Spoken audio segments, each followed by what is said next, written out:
सभी का commerce department बहुत बहुत स्वागत है। तो हम सभी आज एंटरप्रेन्योरशिप बीकॉम फोर्थ सेमेस्टर के हम लोगों ने पिछले वीडियो में 1 to 5 चैप्टर के एमसीक्यू देखे थे। आज हम लोग 6 to 10 चैप्टर के एमसीक्यू देखेंगे। दोस्तों, अगर आपने अभी तक मेरे चैनल को सब्सक्राइब नहीं किया है तो फटाफट अपने मोबाइल को उठाइए और हमारे चैनल पर जाइए और सब्सक्राइब कीजिए कॉमर्स डिपार्टमेंट विद रेवन्यू, और लाइक और शेयर करना नहीं भूलिए। आपका लाइक शेयर, मैंने पिछले वीडियो में बताया था कि एक की क्या कीमत होती है, और आज भी बता रहा हूँ कि लाइक शेयर बहुत इंपॉर्टेंट है। एक लाइक और एक शेयर कहाँ पहुँचा सकता है आपका, मैं कुछ नहीं बता सकता। चलिए देखते हैं। पहला क्वेश्चन क्या है दोस्तों, opportunity analysis is necessary, unnecessary, compulsory, non of this. दोस्तों, एंटरप्रेन्योरशिप में अपॉर्चुनिटी बहुत ज़रूरी होता है। नेसेसरी मतलब आवश्यक होता है, क्योंकि अपॉर्चुनिटी हम एनालिसिस नहीं करेंगे कि अपॉर्चुनिटी मिल जाएगा नहीं तो वो हमें पता कैसे नहीं चलेगा, तो इसका आंसर नेसेसरी हो जाएगा। According to ES made elements of promotion, promotion कितने तरह के, 4 तरह के होते हैं EA मेड के अकॉर्डिंग। तीसरा क्वेश्चन क्या है, promotion of a venture means starting, developing, establishing, none of this. Promotion of venture means starting होता है। किसी चीज़ को प्रमोट करने के लिए हमें क्या करना, स्टार्ट करना पड़ता है उसके लिए।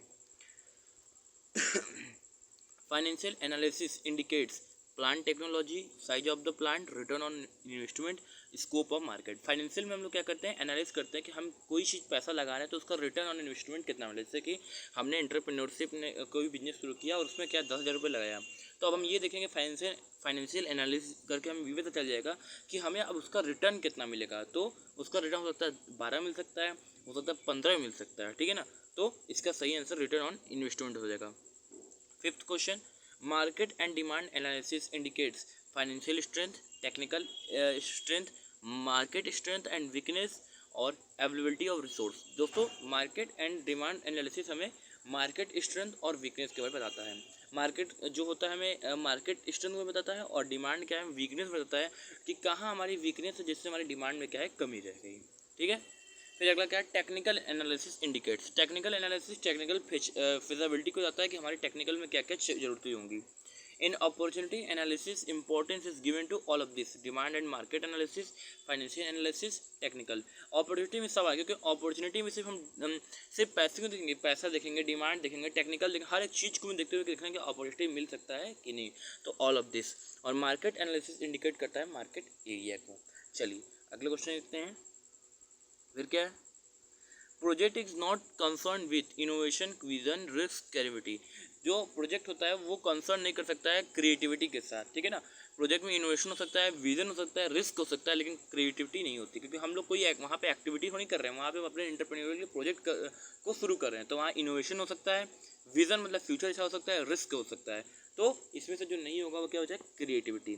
फिर दूसरा क्वेश्चन क्या है, a project is a cluster of activities, single activity, group of innumerable activities, non of this. Cluster of मतलब कि कई तरह की एक्टिविटी प्रोजेक्ट में हो सकता है। हो सकता है हमें बिल्डिंग बनाने के लिए इंजीनियरिंग बन सकता है, हो सकता है कि हमें कई तरह के काम करने पड़ते हैं। रोल ऑफ कह सकते हैं कि ग्रुप क्लस्टर हो सकता है, कई वर्क करने होंगे, तो क्लस्टर ऑफ एक्टिविटीज़ होता है।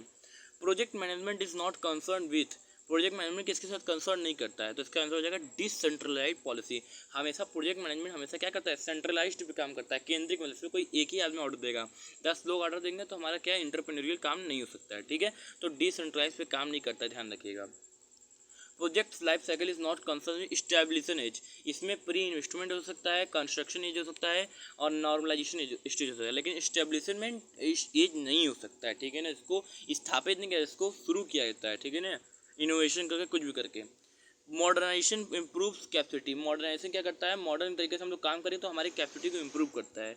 Expansion project helps in cashing additional opportunity, मतलब इन जो एक्सपेंशन प्रोजेक्ट होता है वो कोई हमें नया अपॉर्चुनिटी ऐड करने का मौका देता है। एक्सपेंशन प्रोजेक्ट में क्या करते हैं, हम किसी नई चीज़ को लाने के लिए कोशिश करते हैं।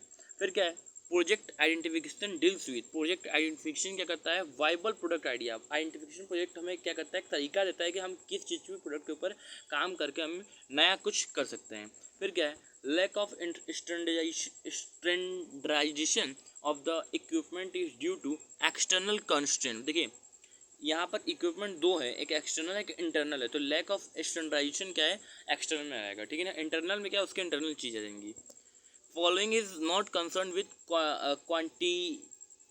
क्वान्टिफिएबल प्रोजेक्ट, मतलब बोल रहे हैं इसमें से कौन से जो है कि क्वान्टिटेबल में नहीं आएगा।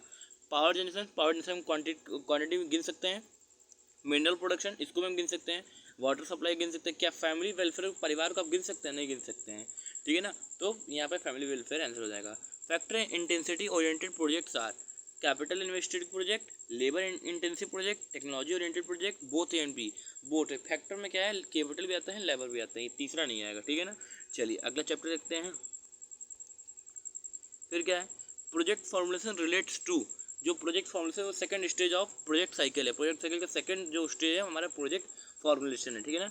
The purpose of project formulation determine the, मतलब जो उसका उद्देश्य है, डिटरमाइन मतलब उद्देश्य, जो प्रोजेक्ट पर्पस मतलब उद्देश्य होता है, जो प्रोजेक्ट फॉर्मुलेशन का उद्देश्य क्या है, total impact of the proposed project, मतलब उसका इम्पैक्ट क्या पड़ रहा है, वो क्या होता है प्रोजेक्ट फॉर्मुलेशन का उद्देश्य होता है। Techno economic analysis deals with identification of the demand potential. Techno economic क्या करता है, डिमांड बढ़ाने की कैपेसिटी को बढ़ाता है।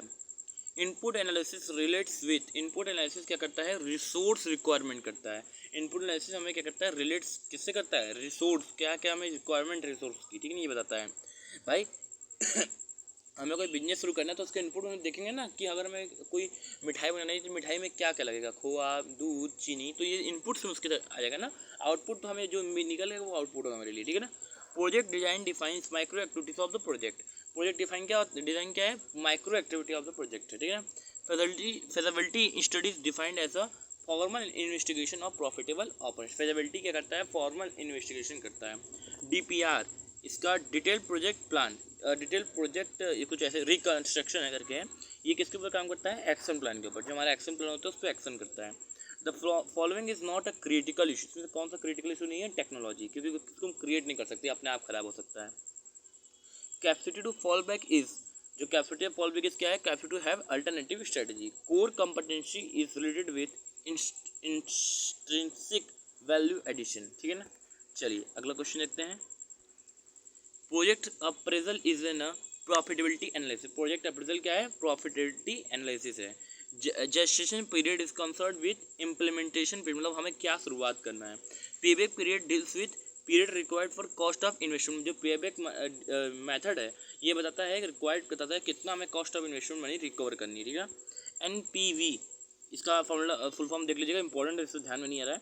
Present value of all future value, ये है इसका फॉर्मूला। NPV का फॉर्मूला होता है 1/ब्रैकेट में 1 + R का होल T, ठीक है। चलिए अगला क्वेश्चन देखते हैं।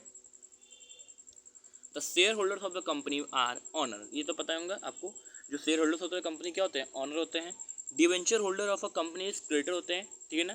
क्रेडिटर मतलब कह सकते हैं लेनदार, ठीक है ना। और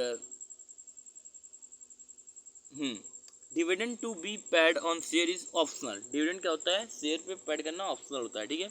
interest to be paid on debenture is compulsory. जो डिवेंचर अगर हम किसी कंपनी को खरीद देते हैं तो वो क्या है, उस पर इंटरेस्ट मिलना कंपलसरी होता है। Loan given by commercial bank is medium term, long term, short term. Loan क्या होता है कमर्शियल बैंक का, आपका शॉर्ट टर्म का होता है, ठीक है ना। Financial receipt on issue of shares क्या है, शॉर्ट टर्म है, लॉन्ग टर्म है, मीडियम टर्म है। आपका जो शेयर्स आता है वो लॉन्ग टर्म में आता है। The rate of dividend on preference shares is fixed.